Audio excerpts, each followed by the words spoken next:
é imprescindível aperfeiçoar nosso modo de ver e de sentir, a fim de avançarmos no rumo da vida superior. Esse é o nosso tema.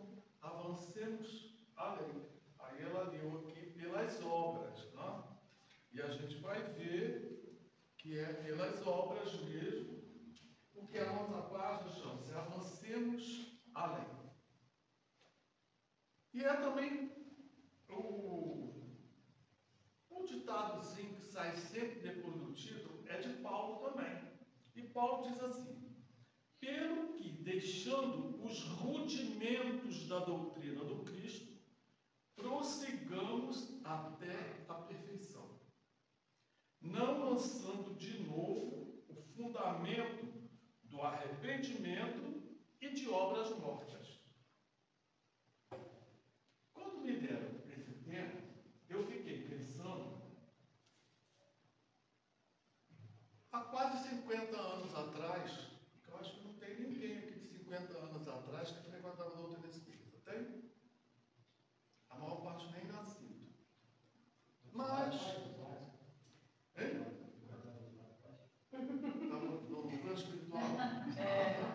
Estava no plano espiritual já, assim, cansado da forma com que traziam a doutrina espírita.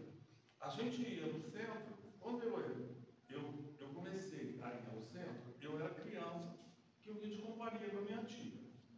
E eu achava, assim, que coisa chata. Como que essa gente pode vir para o centro para isso?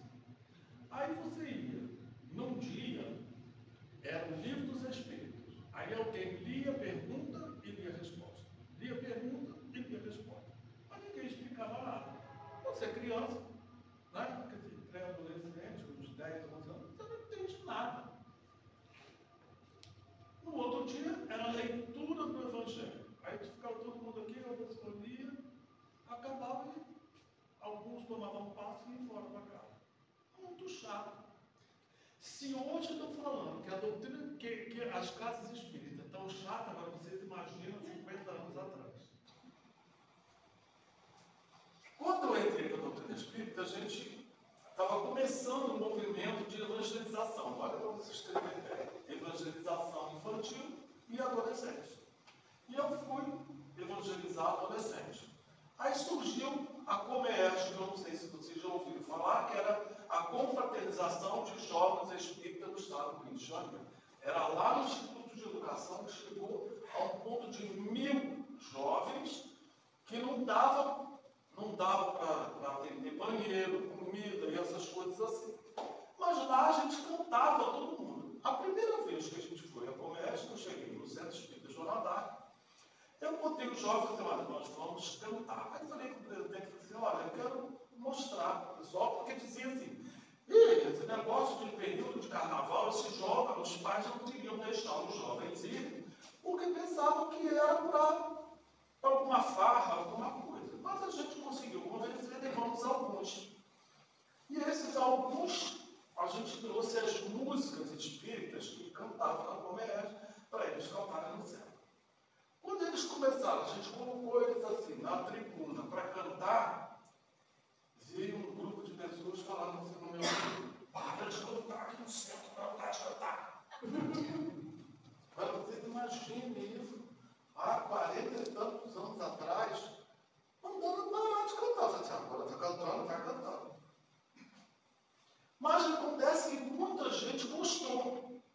Aí começaram a pedir para os jovens cantar de novo. E assim a gente foi mudando as coisas. E já não era mais, o centro espírita não era mais só aquela leitura. Porque quando vem um morador que fica lendo, e desculpa, mas é chato. É muito chato você só. Eu gosto de palestras, às vezes até interativas, né? Quem quiser interagir, pode agir. Mas era muito chato. Aí começaram as palestras. E as palestras, como hoje às vezes são ainda, fica todo mundo calado no sofá. Né? E hoje está lá a questão da mudança, que as casas espíritas têm que mudar. Né? A gente tem que ter cuidado com a mudança. Né? Esse cuidado com a mudança. Desde que não altere essas coisas todas, a gente tem que ter muito cuidado. Por isso, quando ele fala assim, pelo que deixamos os rudimentos da doutrina espírita, prossigamos a perfeição. Nós temos no livro dos Espíritos, a pergunta 115, que diz assim, entre os Espíritos, alguns foram criados bons e outros maus. Vocês sabem a resposta? É assim, Deus criou todos os Espíritos simples e ignorantes. Quer dizer, sem ciência.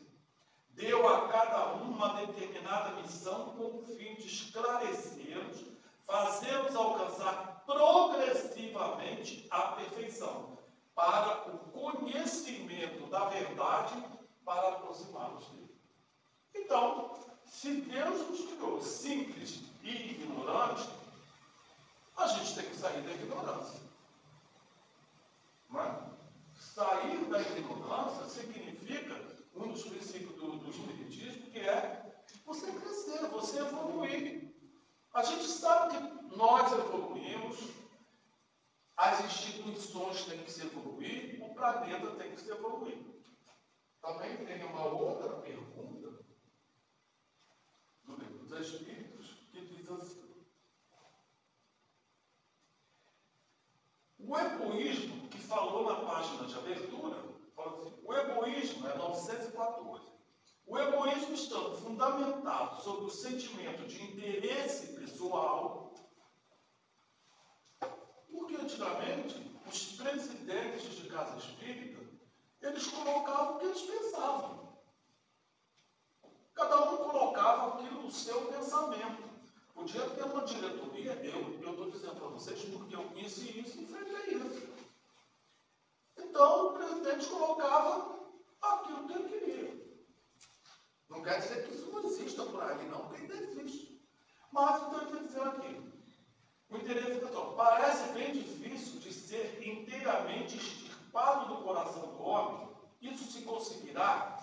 Agora a resposta. À medida que os homens se esclarecerem sobre as coisas espirituais, ligam menos valor às coisas materiais. Aliás, é preciso reformar as instituições humanas que o entretêm e o excitam. Isso depende da educação. Olha, essa reforma das instituições é preciso se fazer.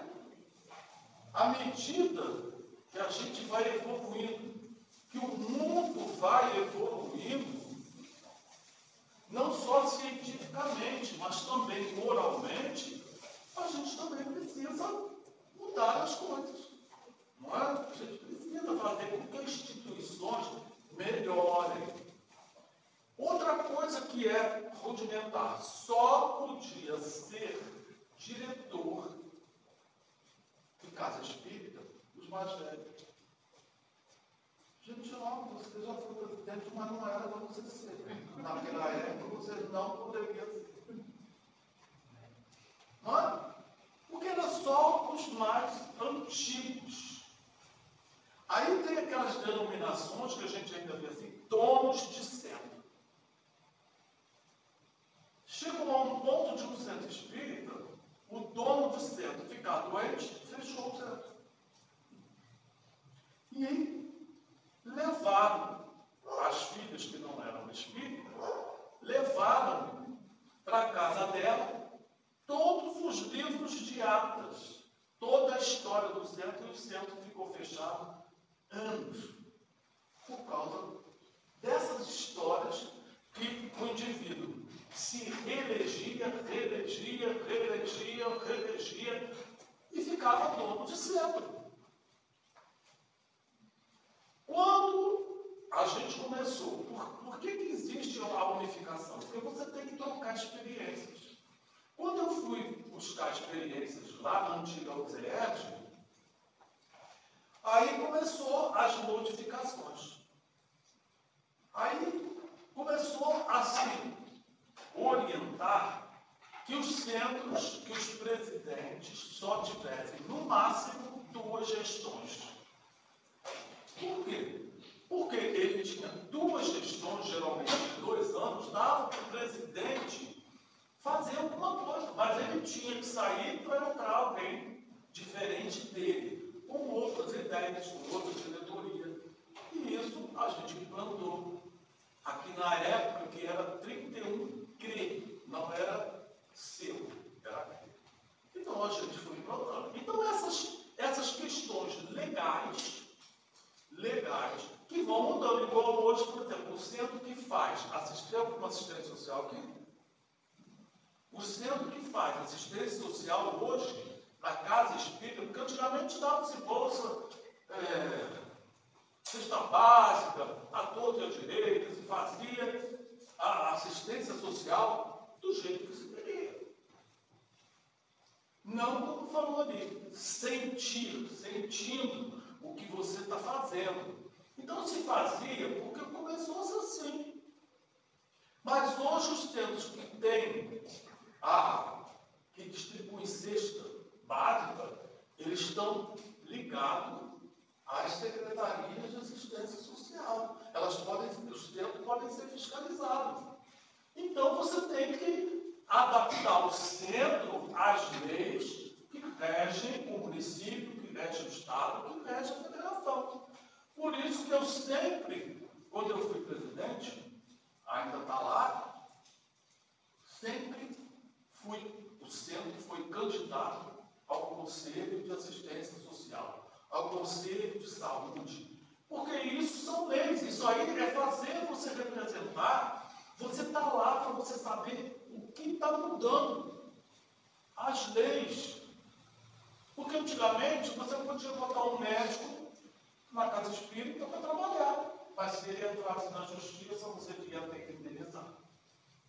Hoje não, hoje você tem que fazer um termo, né? Então as coisas vão mudando. As coisas vão mudando. Uma única coisa que não muda é os ensinamentos do Cristo. Mas a gente não pode chegar e fazer o que a gente pensa, porque existem leis que regem o município, que regem o Estado. E a casa espírita nem estatuto tinham.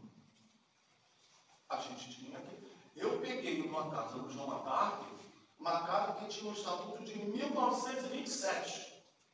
Nem o presidente era nascido. Para vocês terem uma ideia. Se você pegar aquele estatuto de 1927, você vai dizer assim, meu Deus do céu, que coisa absurda. O que o centro tinha que fazer era uma coisa absurda. Então, essas questões do rudimento, das coisas que a gente precisa mudar, a gente tem que tomar cuidado. Né? A gente tem que tomar cuidado com o que nós vamos mudar. Quais as coisas que são antigamente, que hoje a gente não aguenta. Né? Então, a gente tem essas coisas que precisam ser mudadas.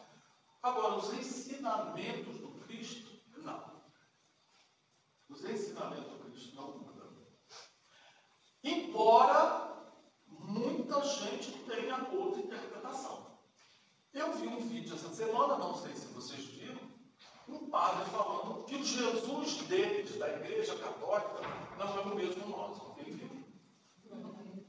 Não viu?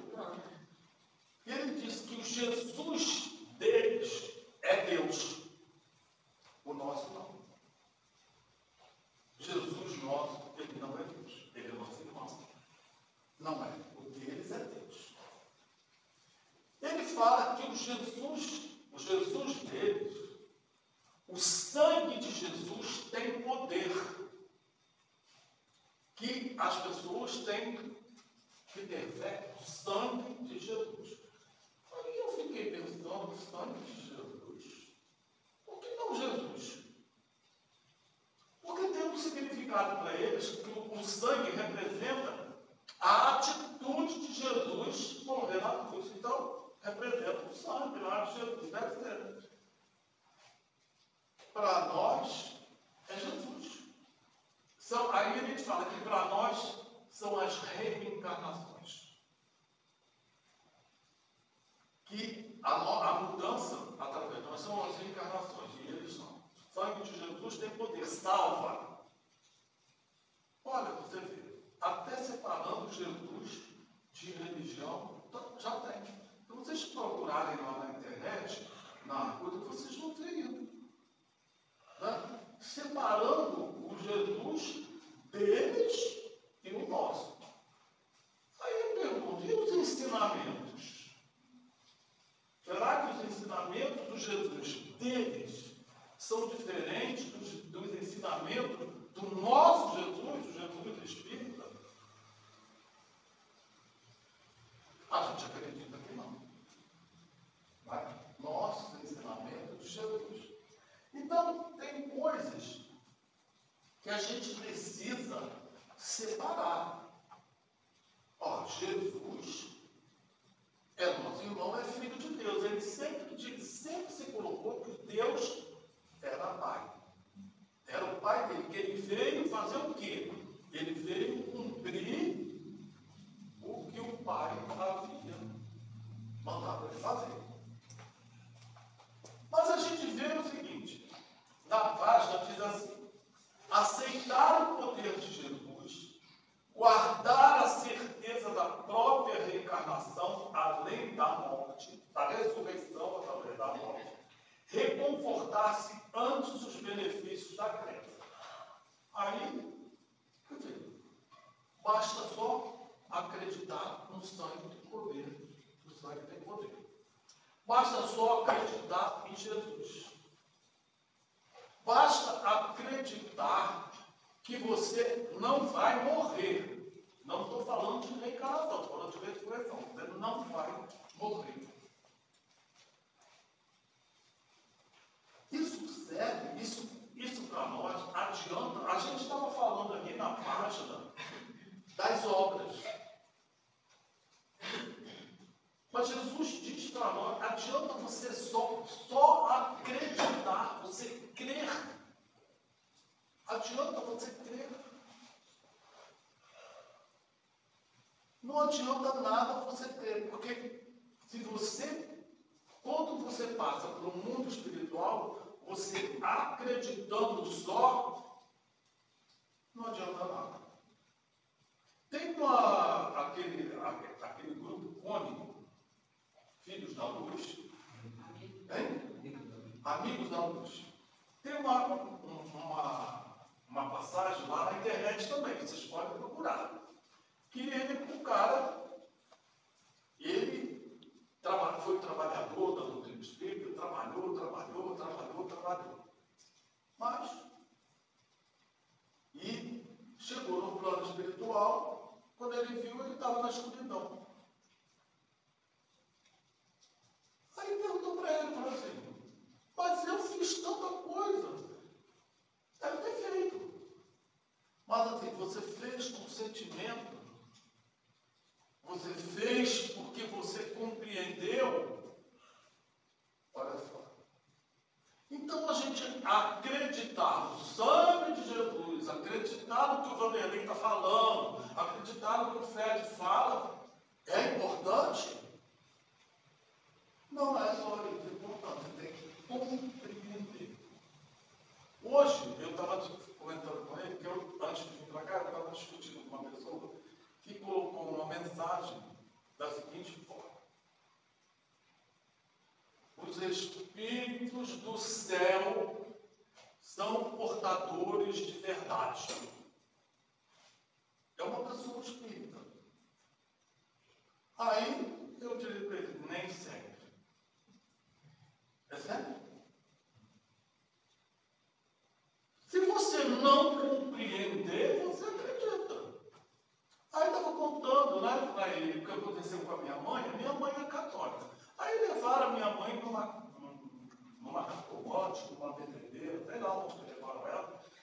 E disseram para ela assim: tem uma pessoa da tua família que não gosta de você. Aí ela pensou assim: é minha nora. tinha. Porque meu outro irmão não era casado e eu nunca casei. Então ela falou, pode ser minha mãe, porque meus filhos não são. Bom, ela ficou com uma implicância com a minha nora. Aí um belo dia eu cheguei e perguntei, mamãe, por que a senhora está implicando com fulano? Ah, porque Beltrano, eu fui lá, fiz uma consulta e ela falou que tem uma pessoa da minha família que não gosta de mim. Então pode ser ela. Aí eu falei para ela, mamãe, a senhora está lá na igreja. Por que a senhora tinha que ir lá naquele coisa? Na igreja eu não mando ir lá, a senhora foi lá para quê? Ah, e a senhora está acreditando no que ela falou. A senhora acha que esse espírito é de Deus? Não sei. Eu falei, mas não é de Deus. Espírito nenhum ligado a Deus, a Jesus, vai querer trazer discórdia numa família. Só porque é um espírito? Aí eu estava conversando com essa pessoa, falando assim, mas eu peguei no Evangelho segundo o Espiritismo. Você pegou no Evangelho segundo o Espiritismo, mas a gente tem que ver o contexto. Você não pode pegar frases assim e tocar para frente. Né? A gente tem que ler o contexto. Aí ele disse, não é que tem razão? Porque nem todos os espíritos do céu, todo mundo que está desencarnado para determinadas religiões, ou tem uns que vão ou para o céu ou vai para o inferno. Eu vou para o inferno. Porque uma evangélica falou para mim no consultório assim, pena que você vai para o inferno. Eu vou para o inferno, mas você vai. Mas por quê? Você é tão bonzinho, mas vai para o inferno. Por que eu vou para o inferno? Porque você é espírita. Aí eu falei assim, quer dizer que lá no inferno tem um monte de gente igualzinho, bonzinho, igual eu, ela. Ela ficou pensando, se tem, não tem problema eu ir para o inferno. Eu vou viver de um jeito igual a mim. Ela ficou se espantada, saiu e não falou mais nada. Mas essa é a interpretação que as pessoas dão. Entendeu? As pessoas dão esse tipo de interpretação. Então a gente tem que pensar bem, né? A gente tem que pensar bem quando a gente ouve alguma coisa que a nossa razão não aceita. Eu falei alguma coisa, vocês, uma razão, você, Fred, quando ele falou isso, será que isso é verdade? Discute com o Fred primeiro. Ou vai lá na fonte, vai ver. Vai ver aquilo, vai conferir para ver se aquilo. Porque as coisas, muita gente pega uma coisa e fica com aquilo toda a vida. Por isso que existe uma palavra que a gente vai falar, chama-se maturidade. A gente precisa, né, de maturidade, às vezes, para compreender certas situações. E as casas espíritas, a doutrina espírita, ela precisa de maturidade para compreender. Antigamente, outra coisa que me incomodou muito, que a gente acabou com isso, graças a Deus a gente acabou com isso, é que quem frequenta a casa de Maria não pode frequentar outra casa espírita. Só pode frequentar a casa de Maria. Não pode tomar passe na outra casa. Olha, que coisa absurda. Aí surge a unificação. Né? Você vai, igual a gente, né? A gente faz palestra em tudo quanto é casa. A gente ajuda em tudo quanto é casa que a gente pode. É a confraternização que a gente faz. É um relacionamento, é a troca de experiência que existe. Isso foi uma coisa fundamental. E eu peguei isso. Aí eu ia nas outras casas. O que você foi fazer? Você está aqui, você tem que ficar aqui. Olha quanta coisa já mudou desde os 50 anos que eu comecei a frequentar. Muita coisa já mudou e muita coisa há de mudar. A gente tem que colocar a razão para funcionar. Será que essa mudança é boa? Será que ela não é? Isso que a gente tem que fazer. A gente não tem que ficar com uma coisa lá de 50 anos atrás, porque se for a coisa de 50 anos atrás, não tinha aumentado as casas espíritas lá, pelo menos aqui no nosso seu. Não se tinha fundado outras casas. Não é? Então a gente tem que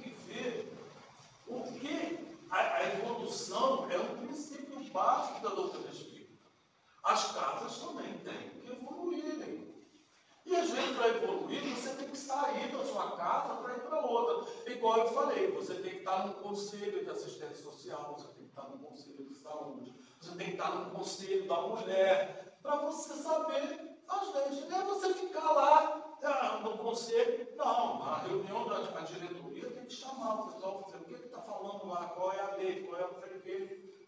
A primeira vez que eu fui candidato a político, a vice-prefeito lá, nossa senhora, eu estava falando com ele, os espíritas não votam em espírito. Não votam em espírito. Espírito e política não se misturam. E quem rege as leis? São os políticos. Isso também é uma coisa que a gente às vezes, por isso que eu estou falando isso, porque por que você. Então você tem uma pessoa espírita que é candidata, você sabe que é uma pessoa séria, você vai votar no que você sabe que é corrupto, que é coisa, porque você não pode, espírita não pode ser candidato. Que é isso? Isso são coisas que antigamente, que política não, se mistura na casa espírita. Falar de sexo na casa espírita, nossa senhora, não fala isso, é uma coisa perigosa. Não pode falar em sexualidade na casa espírita. Aí eu fui numa casa espírita fazer uma palestra. Chegou lá, o presidente falou, conserta isso aí, porque teve um orador espírita famoso que teve aqui e falou assim, porque homossexualidade, você já pensaram em tomar passe com um homossexual? Tinham dois. Não.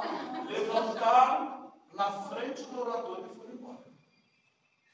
Aí eu fui na semana seguinte, não tinha nada a ver com o orador. Aí me pegaram desprevenido e o sertão. Agora, para vocês terem uma ideia das coisas como mudam, teve a Mednesp, você ouviu falar, lá em São Paulo, que é um congresso das AMES. As AMES também, hoje tem a Associação Médica Espírita, que antigamente não tinha. Hoje tem as AMES. Coisas novas, coisas que evoluíram. Aí agora a Mednesp é o encontro das AMES, né? E a gente tem uma AME lá em Miguel Pereira e foi o representante. Sabe quem fez uma palestra lá? Uma drag queen espírita. Olha, uma drag queen espírita. Se trouxer em Miguel Pereira, olha, você vai esvaziar. Mas isso é evolução. Cada um na sua, mas você não tem que ver o que a pessoa é. É o que ela faz. É as obras. Então, está lá na rede social, quem quiser ver, a drag queen falando que ela falou lá no congresso. E quem levou? Médicos espíritas. Então, a gente... teve uma vez que a gente convidou um orador para falar sobre sexualidade. Quando ele tocou na homossexualidade, olha, teve gente que chegou para mim e falou assim, nunca mais traga esse orador aqui. Espírita. Espírita que eu tinha jovem homossexual na mocidade. As mães tiveram a coragem de tirar os outros porque tinham um homossexual na mocidade. Tinha, para vocês terem uma ideia, há um tempinho agora, teve um rapaz, usuário de droga, que foi no centro espírita. Teve gente no centro espírita que pediu para ele não voltar no centro espírita. Espírita, eu estou falando com vocês aqui, a página está aqui, ó. Pedro deixando rudimentos da doutrina espírita, nós ficamos até a perfeição. Quando o indivíduo vai aperfeiçoar? E tem uma outra coisa, Jesus falou, amar ao próximo como si mesmo. Jesus classificou assim, só ame heterossexuais, homens e mulheres. Falou? Não. Mandou você amar o próximo, seja esse próximo quem for. Aí você pede uma droga, que vá no centro espírita, chega perto dele e diz assim, ó, você não vem aqui no centro espírita, porque não é benefício. Olha, isso dói. Você já me desculpe estar falando essas coisas aqui, tá, Fred? Mas é as coisas que eu mais sinto, que me dói. Porque como que você é espírita que Jesus fala para você amar o próximo e você tem preconceito? Como? Igual tem uma seita religiosa que tem uma amiga minha que era casada. Só que o marido dela, lá na igreja, conheceu uma outra e foi morar com a outra. Saiu da igreja. Ela foi expulsa da igreja. Porque ela era separada. É esse o Cristo que a gente, não estou falando só espírita, católico, evangélico, tem Cristo que aí pode ser que o Jesus deles é um, cada um tem o seu Jesus. Mas o nosso, não. O nosso manda a gente amar indiscriminadamente. Manda amar até os inimigos. Imagine você ter que amar um indivíduo que usa droga, um indivíduo que ele é drag queen. Nem vou falar que é homossexual, porque o drag queen, né, ele se veste de mulher. Olha, isso é dolorido. Isso é dolorido. Esse que tem esse tipo de preconceito não é o nosso Jesus. Não é. Outra coisa, na minha sala de espera, estava um rapaz que falou na televisão. Aí falava assim, bandido bom é bandido morto. É isso mesmo. E passa na minha porta para ir para a igreja. Aí eu cheguei perto dele e falei assim, escuta aqui. Lá na tua igreja é a favor da pena de morte? Não. Por quê? Porque você falou aqui agora, pena de morte, que bandido bom é bandido morto, isso é pena de morte. Ele fez assim. Até hoje ele passa comigo e fala assim, ó, me levei, nunca passei tanta vergonha na minha vida. É isso. Você não pode ser uma Maria e vai com as outras. Você não pode ficar repetindo o que os outros falam. Nós somos pessoas inteligentes, nós já evoluímos. A gente tem que botar a razão para funcionar. Não é acreditar em tudo que se falava antigamente, ou que algum grupo fala. Então a gente tem que tomar muito cuidado. Né? Aí, no final da página, essa página dá para a gente falar mais de uma hora, mas aqui tem 8 e 10, falta um minuto. Existem milhares de crentes da boa nova do Evangelho na lastimável posição de estacionamento. São quase sempre pessoas corretas em todos os rudimentos da doutrina, quer dizer, as coisas lá atrás. Creem, adoram e consolam-se irrepreensivelmente. Todavia, não marcham para adiante, no sentido de se tornarem mais sábias e mais nobres. Não sabem agir, nem lutar, nem sofrer, em se vendo sozinhas do ponto de vista humano. Porque creem, mas não compreendem. A compreensão daquilo que a gente estuda, daquilo que a gente lê e daquilo que falam para nós é muito mais importante do que você crê. Senão vai ficar igual o cara lá, né? Vai chegar lá no outro plano, você só acreditou, cadê as suas obras?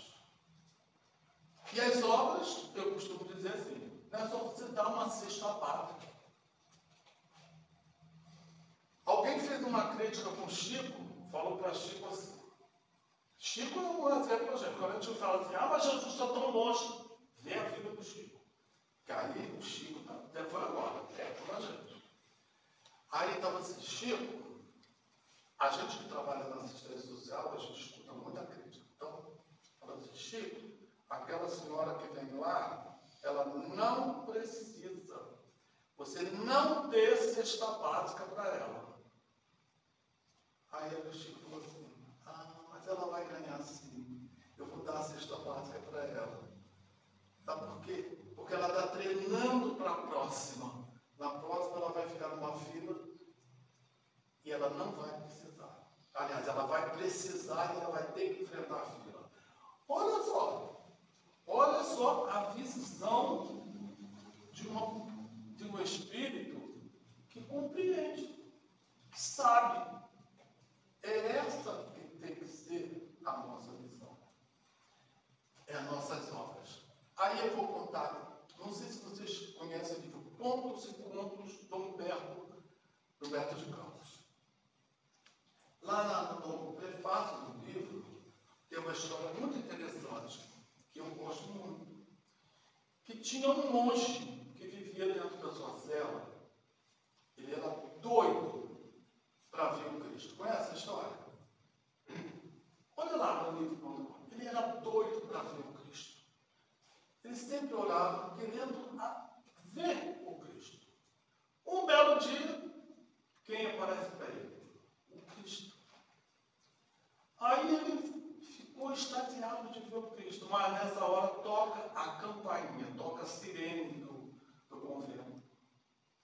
Era a hora dele atender os mais aflitos, as pessoas necessitadas. Aí o que ele fez? Ele abaixou a cabeça e foi. Deixou o Cristo lá e foi. Foi lá atender os aflitos, necessitados. Aí ele falou assim, que pena que o Cristo veio na hora que eu tive que atender as pessoas. Muita pena. Aí ele ficou muito triste. Quando ele chega na cela, o que ele vê? O Cristo. Aí ele diz assim, Cristo, você esperou por mim? Ele falou assim, esperei. Porque se você não fosse, quem era eu? Olha só. Essa é a mensagem que eu quero encerrar hoje, né? Da gente ir mais além. Mais além é a gente confiar na doutrina, confiar no